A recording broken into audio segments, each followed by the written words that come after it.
What I'd love to do, Sandra, because we're talking a lot about a few, like there's different elements going on through the conversation. I'd love to know from your research and all the work that you've done and have been doing to cover three things with you. Number one is, what can consultants and just people in general do to build trust?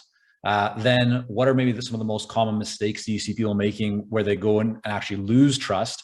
And then finally, you touched on this, but what are the steps people can take? What are kind of the best practices to regain trust? Let's say if you've lost trust with a supplier, a vendor, a client, whatever it might be. So if we were to start off at the top there, like how to build trust, what are a couple or a few best practices that people can take to build trust in the marketplace, and especially with clients and team members? It helps. Two things are important at the start. The first is just, how do you define trust? And a lot of the work, we describe our work as putting a spine on trust. No one is going to say, oh, it's really not important to be trusted. Right. The question is that when we poked at it, it was like, we didn't know, like, so why do people trust? I'm a business. What should I do about that? How can I approach that? And so briefly, I'm just going to ask people to think about their experience getting a COVID vaccination. And think about what you were feeling, what you were thinking, and that helps you to understand that trust is vulnerability. It's vulnerability to other people's actions and intentions. So I don't know about the rest of you, but I was pretty nervous getting my vaccine. I knew I needed it and all that stuff, but I really hoped that the people at Pfizer were on their game when they were doing it. I wasn't sure, does this thing really going to work? Is it going to prevent me from getting a bad case of COVID if I do happen to get it? And so that's what trust is. Trust is when your clients are vulnerable to actions that you take as a company.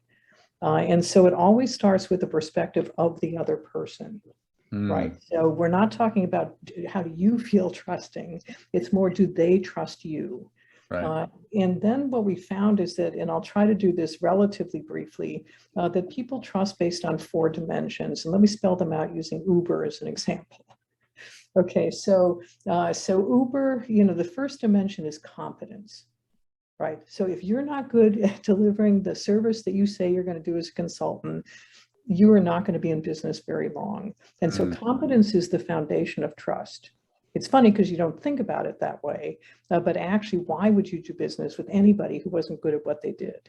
Right. And so that's actually where trust starts. And so Uber gets us from point A to point B. They changed ride hailing as we know it. Super competent.